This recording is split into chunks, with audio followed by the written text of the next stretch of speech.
Greeting chess fans, this is Norris again, and I'm going to do another endgame that appeared in the same tournament as the last endgame video, which was Liberty Bell tournament in Philadelphia. This was another game. I'll include the PGN on the right. Maybe it's I probably won't ever make a video about the full game. Not because it wasn't an interesting game, but just because it wasn't that interesting a game, and I'm sure I'll play much more interesting games. But nevertheless, I played fairly well. Missed a couple of opportunities as usual, and played a combination that wasn't 100% sound. I mean, it wasn't losing, but it just wasn't the best way I could have played. But I led to this position where I'm a pawn up. Pretty good looking position. However, again, just like in the last endgame, if I don't play accurately, actually in this endgame especially, if you've got extra pawn with rooks on the board, if you don't play 100% accurately, you're probably going to you probably will be a draw. And sometimes even if you have the extra pawn, even if you do play accurately, it's probably going to be a draw. I definitely recommend studying endgames. It's a lot of chess players don't like it, but with the internet, there's a lot of features.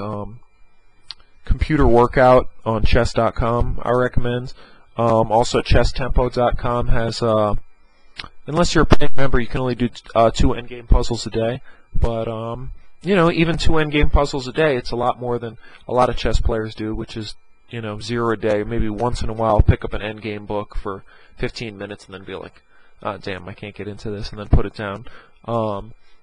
It's just good practice. They got a lot of positions like the Philidor position. I always get the Philidor position and the Lucena mixed up. But anyway, you're not here to listen to my opinion. Are you? Well, maybe it'll be useful and helpful. I am an A player. I'm looking to become an expert by the end of the summer. That's my goal, to become an expert, over 2,000 player. Right now I'm about 1850. Anyways, so you've had time to look at this position. You might guess what the move is, but it's important to try to visualize exactly why it's the best move. And I got to be completely honest, I didn't see everything that I had to do, but I just kind of intuited that it was going to win just because of the position of my pawns and king. So let's get on with it. So I played, here it is, white to move. I played rook e6 check. Now this is forcing, most forcing move I could have played. It forces the rooks off the board. And now black just starts straight away racing the pawn. I'll go over what would happen if black played king b7 here in a minute, which is kind of transposes to a similar thing. So he starts racing the pawn. Now I have to play the move I played here. If I play something else, it's probably going to be a draw. I got to start racing the pawn myself. And now, if we just race, I'm going to get there first with check. So black understandably wants to prevent that, so he brings his king over. Now here, in a blitz game or something like that, or even an online game, I may well have made the wrong move, and the game would probably be a draw. There's one move that's a win, and everything else is probably going to be a draw. King d6 is the win. The reason it's the win is, well, let's go over the moves and you'll see.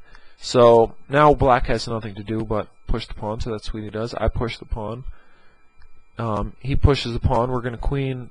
He's going to queen right after me, but c8 queen, a1 queen, queen b8, and this was the reason I played king b6 instead of king b7. Now king's got to move onto the a file. Queen's going to check. I'm going to win the queen.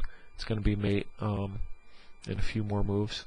So yeah, this type of calculation is important.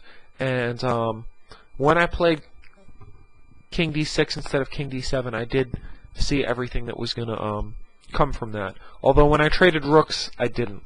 So, you know, become a better calculator than me, and you can beat me. You know, I think the ability to calculate long variations is very important, especially in the endgame. But you know, if you play enough, you can trust your intuition to some degree. I mean, you're never going to be an international master unless your calculation ability is much stronger than mine. But you know, my goal is just to be master someday and expert by the end of the year. And I think my calculation will naturally improve as I play more and study longer puzzles. But let's just look at one more line. So what if instead of a4, black plays king b7 here? Well, in that case, now you do play king d7, not king d6, and now blacks actually will probably lose. Maybe we'll lose even faster. If he moves his king up, no matter what, you're going to get a check on his king, unless he wastes more time moving his king away, and then you're going to queen way before him. But if he tries to race the pawn, you're going to get him with check. He's going to have to move over somewhere. It doesn't really matter that much. You're going to go up, he's going to go up, and you're going to queen. You're going to queen first, and this pawn is going to die, and you're going to win. So so yeah, it's an interesting position. This is the initial position again, and yeah, I hope that I found this useful. I definitely didn't play endgame 100% properly, and rook f6 was a serious blunder for black.